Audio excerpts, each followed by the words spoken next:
Hello, and welcome to another edition of Coffee Talk with immigration attorney Brian D. Lerner.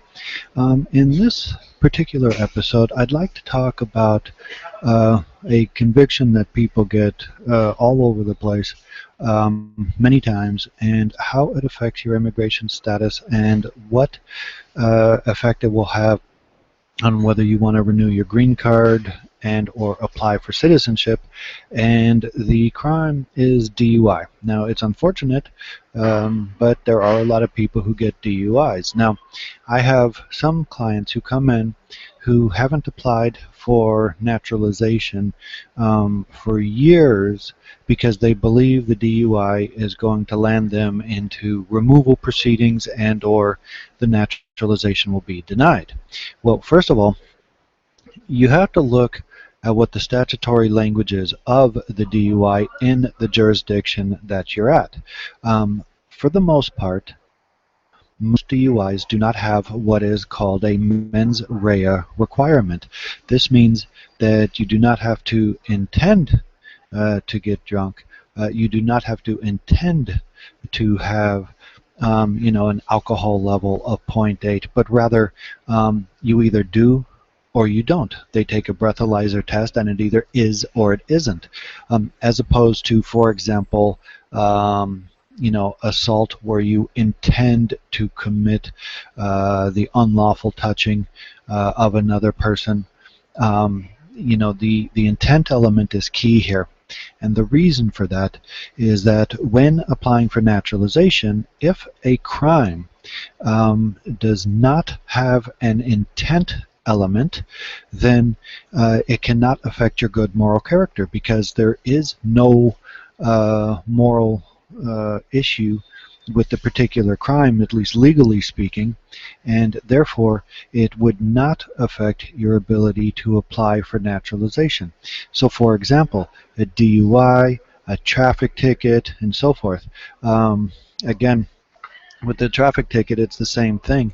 If the speed limit is 50 and you're going 58, you either are or you aren't going 58. It's not a matter of whether you didn't intend on going 58. You can't say, well, officer, I was on the phone and I found out that my spouse was pregnant and that, I didn't realize that I was going so fast at the time. It doesn't work. You either are or you aren't. So as far as for the majority of DUIs, you don't have to worry about it affecting your naturalization application in order to become a U.S. citizen. Now, obviously, if the DUI was more severe and involved matters such as property damage or personal injury or other items apart or aggravated because of the DUI, then there are issues, and then it may affect your good moral character.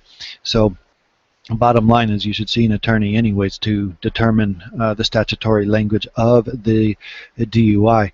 But I can tell you that, again, at least in California, the majority of DUIs shouldn't have a problem with the naturalization. Then we come to the issue of whether or not it will affect your admissibility to the United States, and whether or not when you renew your green card it will have a problem. There's lots of people who commit crimes way in the past, and then they go to vacation in their home country, they come back, their green card is swiped, and boom, they're put into detention and then paroled into the United States for removal proceedings. Or they renew their green card thinking that nobody's going to see the crime, and the next thing they know is, instead of getting a new updated 10-year green card, they get a notice to appear to be in deportation removal proceedings. So based upon that, you need to know that, again, just with one DUI, it is a different area of law that we're looking at here. Now, we are not looking at whether or not it affects your good moral character, but for green card purposes, we're looking at whether or not it makes you inadmissible. And generally, the DUI by itself does not make you inadmissible and does not give you any issues in regards to admissibility. Now, there is an issue though. One ground of inadmissibility, and they call it being a habitual drunkard. Okay, um, and that's about as explanatory as it gets. So let's say you get 3 DUIs, and in a 2-year period. Well, then you might become inadmissible because immigration might claim that you are a habitual drunkard.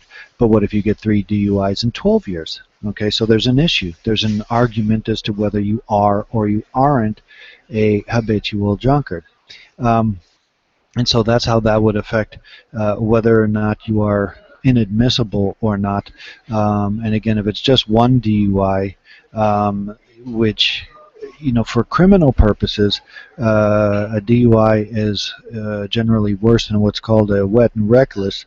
But for immigration purposes, the DUI has less effect. So, no matter what you think you're pleading to, make sure you go to an immigration attorney to advise you which is the better one, because ultimately it's going to be the immigration status that is going to be the most important.